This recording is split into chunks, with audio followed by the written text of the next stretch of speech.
Hello there, everyone. Boniface here with Unam Sanctam Catholicam. It is June 24th, the feast of St. John the Baptist. So happy Midsummer Eve. I hope you're having a large bonfire tonight and burning something in celebration of the birth of the precursor of our Lord. The big news this week is the publication of the Instrumentum Laboris, the working document from the Synod on Synodality.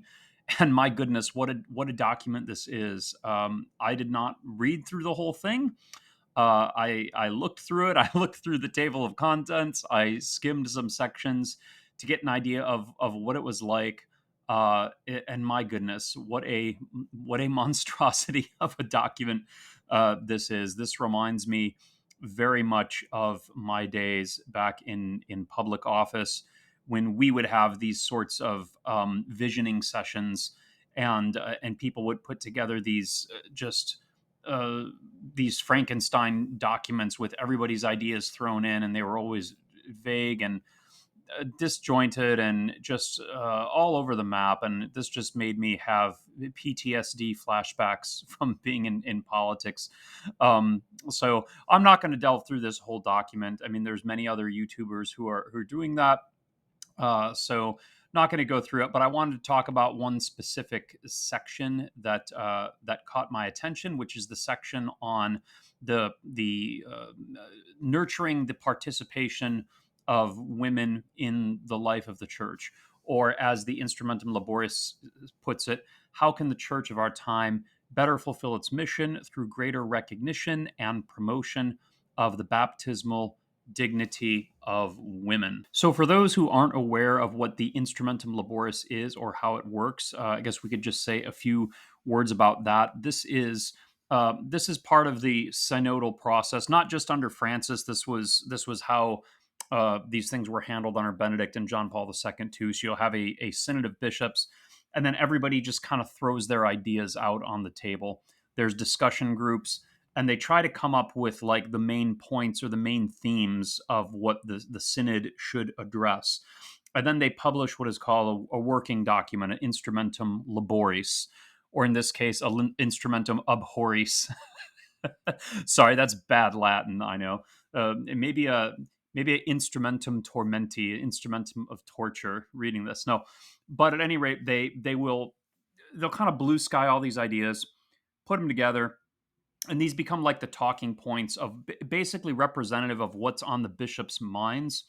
And then this is supposed to be the document from which the Pope will then presumably create an apostolic exhortation, giving voice and papal backing to the decisions of the synod. That's usually what an Instrumentum Laboris is. It's basically just a summary of the points that everybody thinks is important that should be addressed by the synod. Now, of course, this synod is very different from previous synods because it had these various phases, like the parish phase and the diocesan phase, where they were allegedly collecting input and ideas from all these lower levels of the church and kind of filtering them up to the upper echelons in the Synod of Bishops at Rome. Who knows if that really happened? If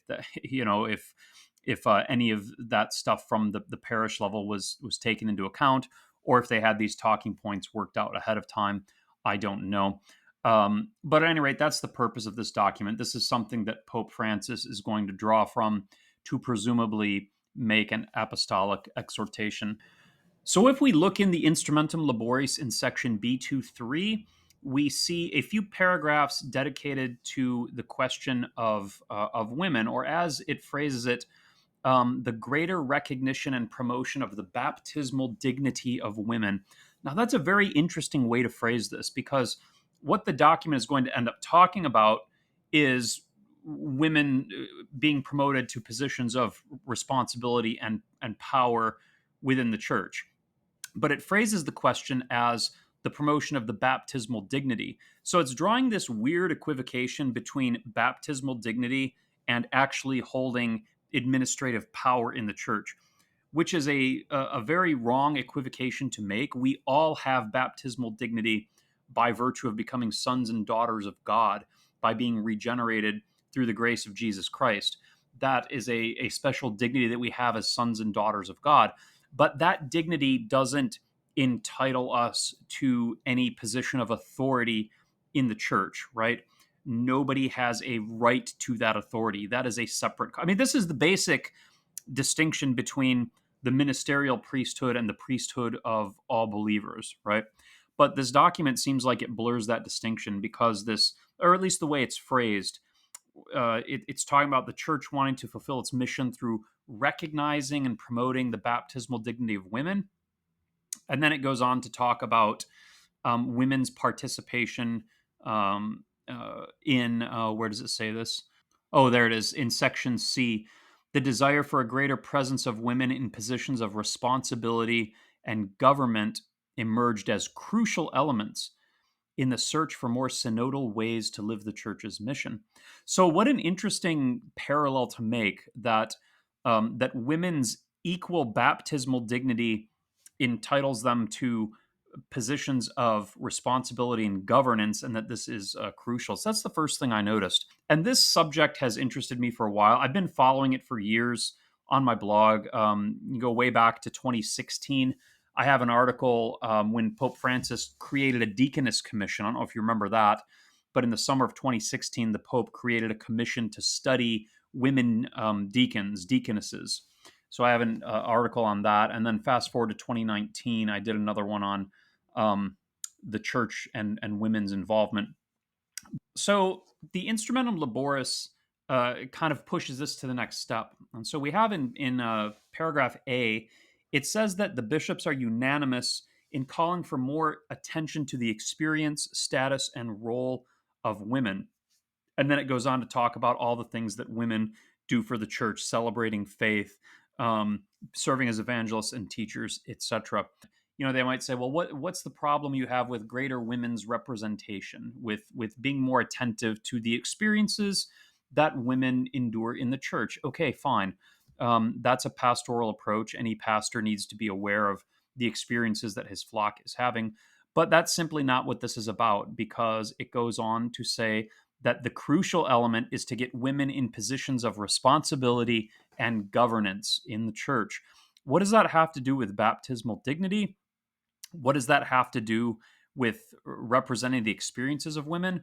These are all different things that are being kind of vaguely, amorphously smooshed together into this blob here of pushing women into more positions of authority, because your baptismal dignity is something different than a pastoral sensitivity to your experiences is something different than having administrative roles in the government of the church.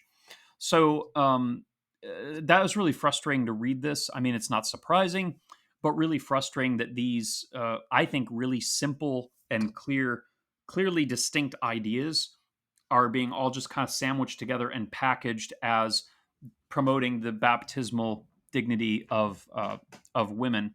Now, this is a favorite talking point of progressives about getting, opening the church up to women. And as I've said for many years, there is already too many women in authority in the church.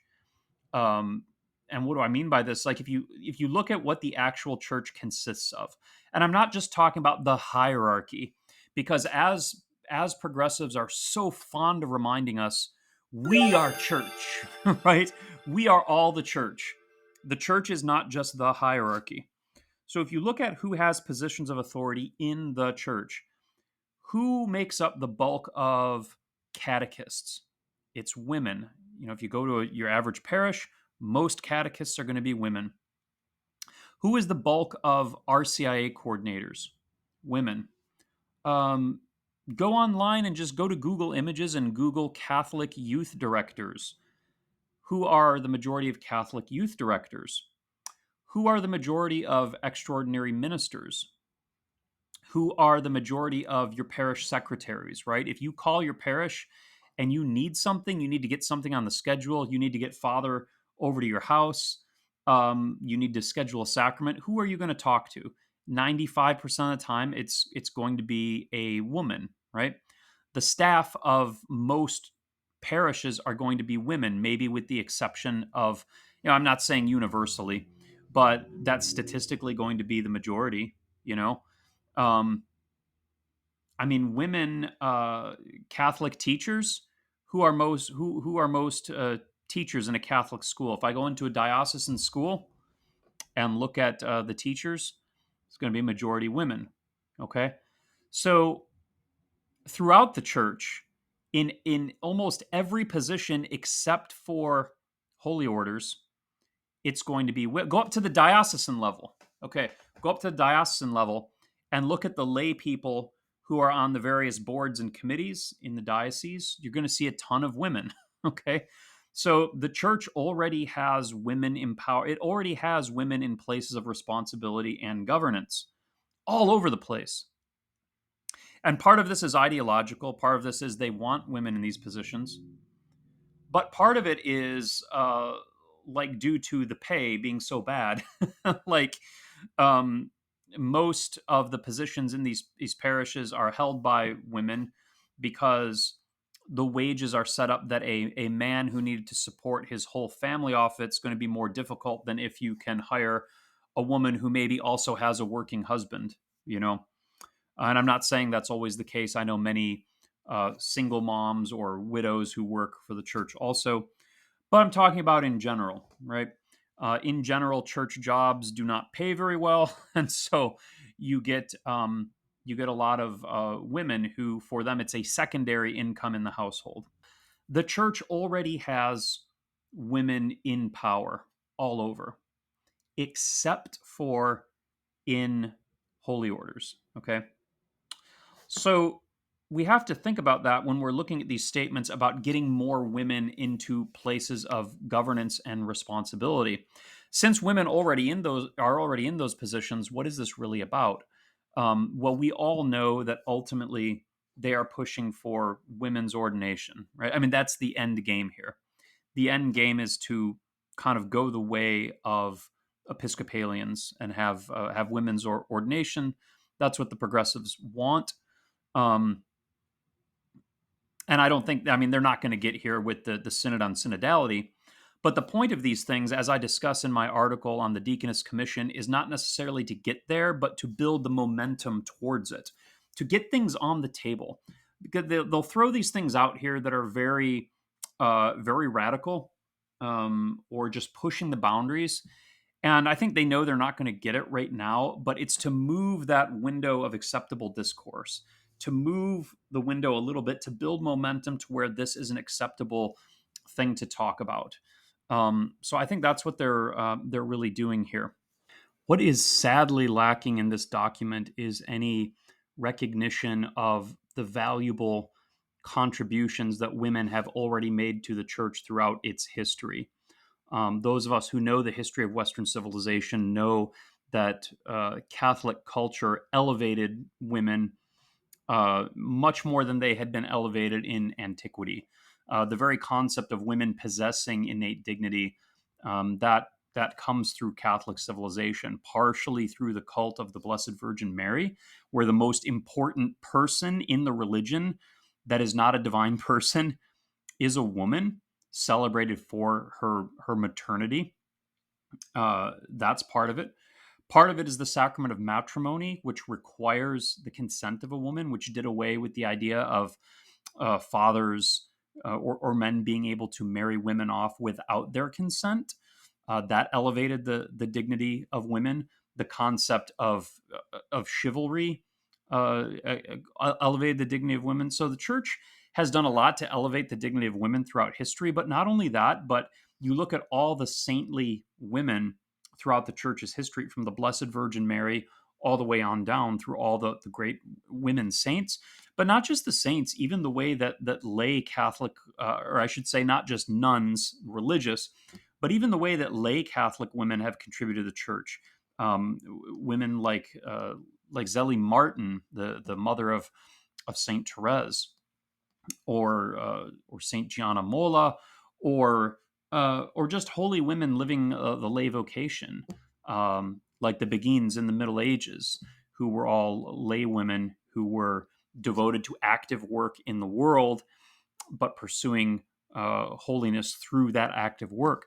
So there's so many role models to draw from in our long and deep heritage, and they just don't bring up any of them, not even the Blessed Virgin Mary. And after all that, the section on the baptismal dignity of women goes on to make this astonishing statement. It says, quote, "Finally, the Continental Assemblies highlight the plurality of women's experiences, points of view, and perspectives, and ask that this diversity be recognized in the Synodal Assembly's work, avoiding treating women as a homogeneous group or an abstract or ideological subject of debate." So it doesn't want women to be considered as a homogenous group. That means it doesn't want us to just lump all women together and say all women's concerns are the same, all their experiences are the same, they all need the same thing, we need to take the same approach to all women. It specifically says we ought not to do that, but just one paragraph earlier, it basically did that when it said what all women need is to be, we need just women in positions of governance and responsibility. Doesn't matter what their specific experiences are, doesn't matter if that's even what they want. Is that really what, do all Catholic women want that? Um, is there a diversity of opinion? It doesn't matter. That's just what we need is more women. Um, and then it goes on to say, but nevertheless, let's not generalize. Let's not treat them as a homogenous group just after they treat them as a homogenous group. So I just find that stunning. But anyhow, that's the way it is. That's what you get with these documents. That's what you get with the way the church is speaking these days. Will all this stuff make it into whatever document Pope Francis is going to be pushing after the Synod on Synodality ends? I don't know. Do I think this is going to end up in women's ordination? No. They're not going to push that this time around. But it just shows you where the mind of these people, where their minds are at, the things that they think are important, and really how I think out of touch they are, not only with the church's tradition, but with what the majority of practicing Catholics probably want, probably what's important to them. And I think the contrast between this and like what's going on with the pilgrimages, the pilgrimage in France, or with the Eucharistic Congress in the United States, which has tremendous participation. That's the sort of thing that practicing Catholics are interested in, is more devotion, more Eucharistic piety, more traditional forms of piety. They're not so interested in how much estrogen is in some diocesan committee, right? So anyhow, that's my take on it. That's my thoughts.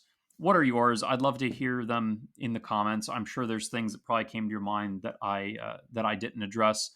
Leave them below, and let me know what you think. Hey, one more thing. If you've benefited at all from the essays on Unam Sanctam Catholicam over the years, I want to draw your attention to a new book published by Arouca Press called The Way of Life, Spiritual Essays from Unam Sanctam Catholicam. This is a compilation of spiritual essays that have been published on Unam Sanctam Catholicam over the years, going back to 2010. Most of them are mine. We have some of them also, though, from my friend and brother in the Lord, Dom Noah Morbeek. And there's several essays that have never been published before until this book. So if you've liked specifically the spiritual writings on Unam Sanctam Catholicam, I'd like to encourage you to head over to Arouca Press and get a copy of The Way of Life. The link will be in the description to this video.